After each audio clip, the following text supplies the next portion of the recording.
Hello and welcome to Unsourced Wall. My name is Elvis, and as always, I'm your host. Alright, it's going to be kind of a short one, only a couple of things to review, including the first two episodes of WandaVision, so that'll be fun. Probably not. But let's just move on ahead into news. We have only one news topic that I want to talk about, which is movie news, and it is some stuff to do with the Snyder Cut. Apparently, it's coming out in March, which is really soon, so that's going to be fun. And so DC and the DC Universe shop have already started marketing with the release of two very exclusive Justice League tie-in shirts. The first being a team shirt with like Darkseid's head in the background, and then a full body shot of Darkseid movie design on the second shirt. And I have to say, he looks really good. They're going for this actual tunic skirt design, the iconic Darkseid look, instead of any kind of Jim Lee inspired New 52 design, which I thought they would do because it's been so ingrained in this movie's DNA. But I'm glad they are, and it's actually pretty fun to see like them actually put care and effort into carrying over and translating that aesthetic. It's still armored in places, but it actually is just a semi-movie cinematically faithful tunic design, and that just really tickles me pink because it's so weird that Darkseid getting the big screen treatment. I don't think it'd be a good version of Darkseid, but it's nice to see that they actually took a look at Kirby's work further than that, and that they're trying to do their best about it. So you know what, I might actually get that shirt. I think that's a good novelty to have. Like, hey, they made a movie with Darkseid in it, and he actually went with like the tunic and skirt, and also a classically robed Assad. So it seems like the only Apocalyptan that was shafted was Steppenwolf, because they didn't get any of his looks right. But yeah, that seems fun, and I can't wait for it to come out, and we can actually sort of watch it. And on that last note, apparently they're going to be releasing it as a 4-hour long movie instead of a miniseries like originally intended. So yeah. I think it's a better idea. I think that the series is going to be kind of an awkward format, so doing it as a full movie to begin with was a smart move. Let's move on to what I read this week. First off, with Cable number 7, which after finally what seems like a lifetime, but was actually more like 2 months of hiatus, we have the continuation of this series' real storylines and plots. The divergence in the Exo stories wasn't that bad, but Cable as a whole so far has been pretty succinct and self-contained. So it was a pretty clear and semi-distracting detour to have to deal with an event like that, to the point where you could just basically skip over the Exosword's tie-in issues and not miss anything whatsoever. It literally starts back up as though nothing happened outside of a few mentions here and there to the event, which is nice because a book like this really needs to keep up that sense of momentum and energy. It's very kinetic and free-flowing, and having to backtrack or pick up the pieces of its narrative would get in the way of that. Not so much here. We get right back into the action, the characters, and the enthusiasm without missing a beat.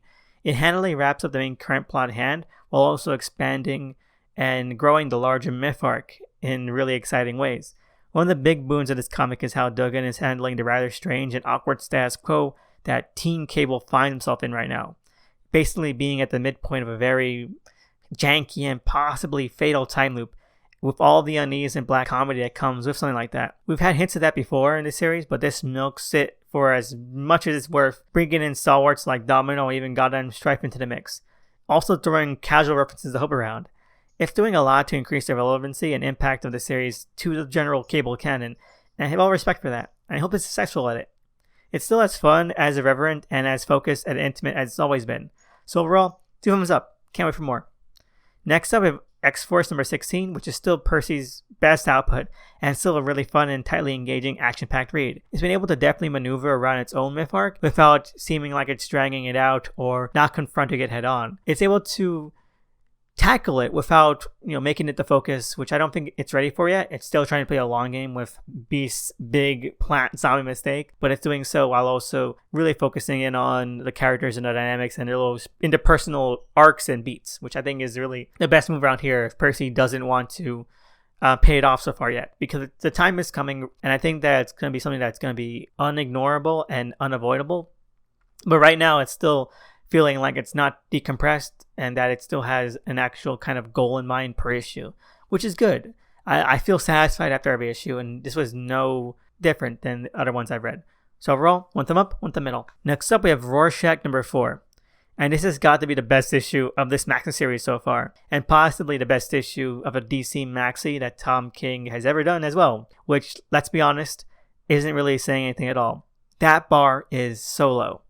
This issue is just generally fine. It's okay. What makes it the best in its own regard is that it's not more of Tom King's frankly uncreative, unimaginative, and rather terrible commentary on comic history and comic creators. It's kind of like a short aside, a little B story that removes it from all the awful baggage that King has weighed everything else in his series down with. It's a silly, wacky, and honestly refreshing reprieve from all that's been so terrible with Rorschach, the series, with this maxi. It basically takes the form of one guy's really goofy take on the Watchmen universe, so it has the pleasure and the luxury of being a tad more self-aware about its premise and its plot.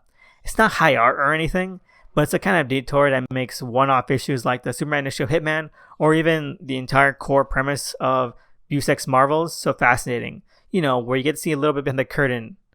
Now, it's not as good as those examples. It's still Tom King's weird, simplistic, and really lackluster and limp version of Watchmen that for some reason is also rooted in the HBO series continuity. But, at the heart of its appeal, that's what makes it such a fun issue, at least comparatively. And that's about it. It really doesn't do anything other than that. And honestly, it doesn't need to. The only negative I would give out this wacky thing is that, like other King Maxi series, this issue basically gives away the whole plot in one fell swoop. So, much like Mr. Miracle or Heroes in Crisis, it'll be really boring to see play out. But still, it's not terrible, and I had fun reading it. A base level fun, but fun nonetheless. Overall, one thumb up, one thumb middle. And lastly, we have WandaVision episodes 1 and 2. And this was a waste of time. Now, not to sound too harsh, but that's the truth of it. It's a waste of time. And I'm not going to say that it was bad, because technically it's not. Technically, it's actually really well done. The production value of this is off the charts. Within the first episode especially, the time and care taken to bring to life the kind of filmmaking techniques that old school 50s sitcoms that these episodes parody are bar none. It feels so ripe with the same amount of charm and genuineness that those sitcoms had in their creation. The framing, the pacing, the blocking, it's all there. But it doesn't really make for a good show. It makes for a good gimmick, executed insanely well, but it's a tired gimmick. It's one we've seen in movies and shows for decades. WandaVision might be doing it the best, but on a narrative and storytelling sense, it doesn't bring anything to the table outside of that. It almost feels like it's basically using it to justify itself, and because of that, the show itself is a flat line. We're being given a spotlight for two of the most underdeveloped and uninteresting MCU characters, and the focus is on how much the production crew can make it look like I Love Lucy or Bewitched. Superficially, it's gorgeous, but all emotion and engagement is a wasteland by comparison. I've seen and made some of these myself, comparisons to FX's Legion, and I can see where they're coming from, but with regards to Legion, all of the narrative and storytelling gimmicks and tricks that show pulled off were always rooted in theme and character. Why David or the Shadow King would indulge in these wild excursions and what that meant emotionally or even philosophically, was always the point. WandaVision, with its mission statement of parodying sitcoms throughout the decades, offers no opportunities for that. And it doesn't really seem to care. I mean, were Wanda or Vision fanatics about sitcoms or pop culture? Who knows? Because we basically knew nothing about them. It's the equivalent of putting frosting on an empty frame. There's no substance to it. There's no content there. I've seen folks call this a groundbreaking psychological thriller or hard-hitting sociological commentary, and nah. Having a small gag about anti-communist sentiments in the 50s doesn't make it suddenly the Manchurian Candidate or something. I'm not writing up the show, but the bottom line is that even if it's doing something really well, it's not doing anything interesting. One thumb middle, one thumb down. But let's see where the rest of the series goes. Anyway, that's it for this week. I just want to say thank you so much for listening. I'm just so grateful for that. Anyone's listening. And I want to give a shout out for the cover artist at DOTEMCE. Featured them out. They're amazing. Give them all the follow and love they deserve because they're really awesome and amazing. And I want to say have a great week. See you again next time and hope you have a good one.